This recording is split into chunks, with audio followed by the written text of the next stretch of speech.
पितृ देवो भवः श्राद्ध पक्ष की पौराणिक कथा। पितृपक्ष की पौराणिक कथा के अनुसार जोगे तथा भोगे दो भाई थे।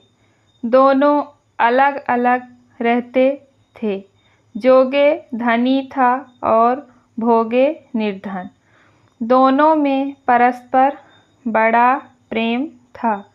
जोगे की पत्नी को धन का अभिमान था, किंतु भोगे की पत्नी बड़ी सरल हृदय वाली थी।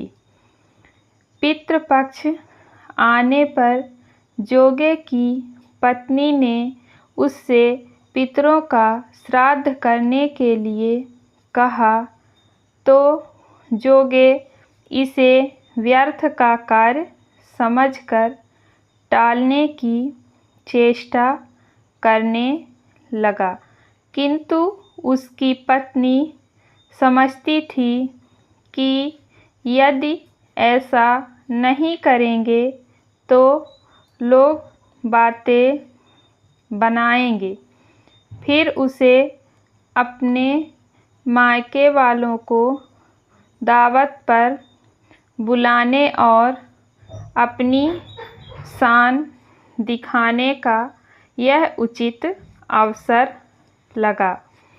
अतः वह बोली, आप शायद मेरी परेशानी की वजह से ऐसा कह रहे हैं, किंतु इसमें मुझे कोई परेशानी नहीं होगी। मैं भोगे की पत्नी को बुला लूँगी, दोनों मिलकर सारा काम कर लेंगी। फिर उसने जोगे को अपने पीहर न्योता देने के लिए भेज दिया। दूसरे दिन उसके बुलाने पर भोगे की पत्नी सुबह सवेरे आकर काम में जुट गई। उसने रसोई तैयार की, अनेक पकवान बनाए, फिर सभी काम निपटाकर अपने घर आ गई। आखिर उसे भी तो पितरों का श्राद्ध तर्पण करना था। इस अवसर पर न जोगे की पत्नी ने उसे रोका, न वह रुकी। शीघ्र ही दोपहर हो गई। पितर भूमि पर उतरे। जोगे भोगे के पितर पहले जोगे के यहाँ गए तो क्या देखते हैं कि उसके ससुराल वाले वहाँ भोजन पर जुटे हुए हैं। निराश होकर वे भोगे के यहाँ गए। वहाँ क्या था, मात्र पितरों के नाम पर अगियारी दे दी गई थी।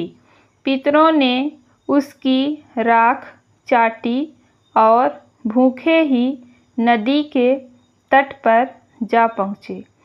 थोड़ी देर में सारे पितर इकट्ठे हो गए और अपने अपने यहाँ के श्राद्धों की बड़ाई करने लगे।